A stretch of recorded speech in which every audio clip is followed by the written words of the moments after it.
हमने last turn पर bryophyta का मार्केंशिया के बारे में पढ़ा था, तो मैं आपको अब बता देती हूँ क्योंकि 3 ही मेंबर्स हैं ब्रायोफाइटा में। तो मार्केंशिया में तो हमें ये जितना यहाँ पे दिखाई दे रहा है, मेन थैलस दिखाई हमको दे रहा है, एनाटॉमी दिखाई दे रही है, गैमा कप हमें दिखाई दे रहा है।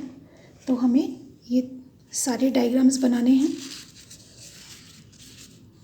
मार्केंशिया में।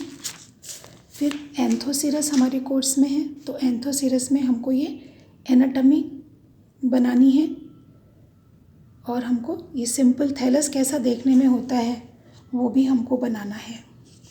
इसके अलावा हमें ये स्पोरोफाइट बहुत इम्पॉर्टेंट है एंथोसिरस का, इसका डायग्राम भी हमको रिकॉर्ड के अंदर बनाना है। जितना यहाँ पे दिखाई दे रहा है ये सब हमको उसके अंदर करना है। तो आप जब मार्केंशिया पढ़ेंगे तो वहाँ पे हमें इलेटस दिखाई देंगे और यहाँ पर होते हैं सूडो इलेटस। तो इनमें क्या डिफरेंस है ये हम देखेंगे।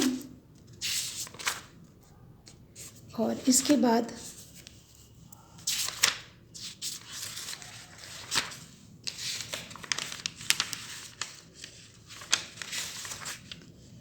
इसमें तो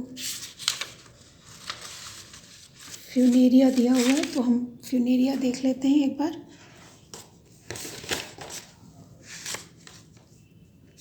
ये फ्यूनेरिया के डायग्राम्स हैं।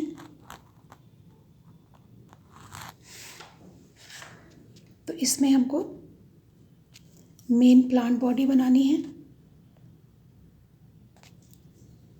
ये डायग्राम हमको यहाँ पर बनाना है क्योंकि यहाँ पर ये लीफ लाइक स्ट्रक्चर है, ये लीफ का स्ट्रक्चर है, यहाँ पर एनाटॉमी है, सिंपल लीफ दिखाई है, तो ये हमको बनाना है इसके अंदर।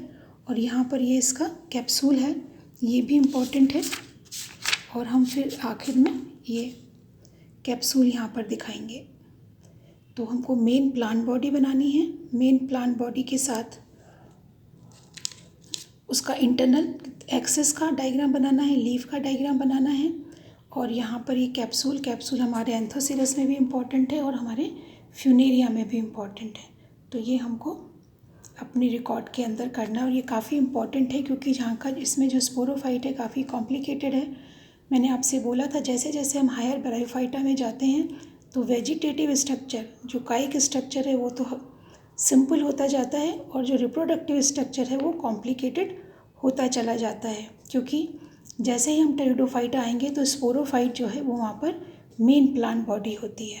तो ये भी इसमें बहुत सारे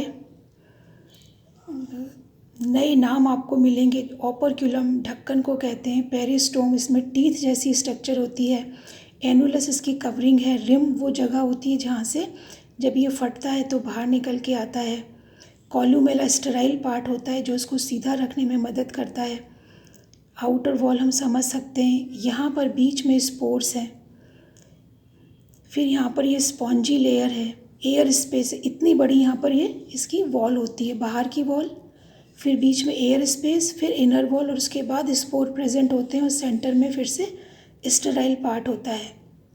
और यहाँ पर ये वाटर कंडक्शन का स्ट्रैंड है क्योंकि अभी वेस्कुलर बंडल्स इसमें नहीं बने हुए होते हैं।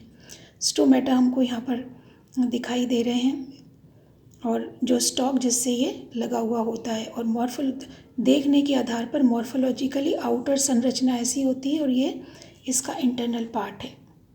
तो ये हमारे 3 मेंबर्स हैं ब्रायोफाइटा के अंदर।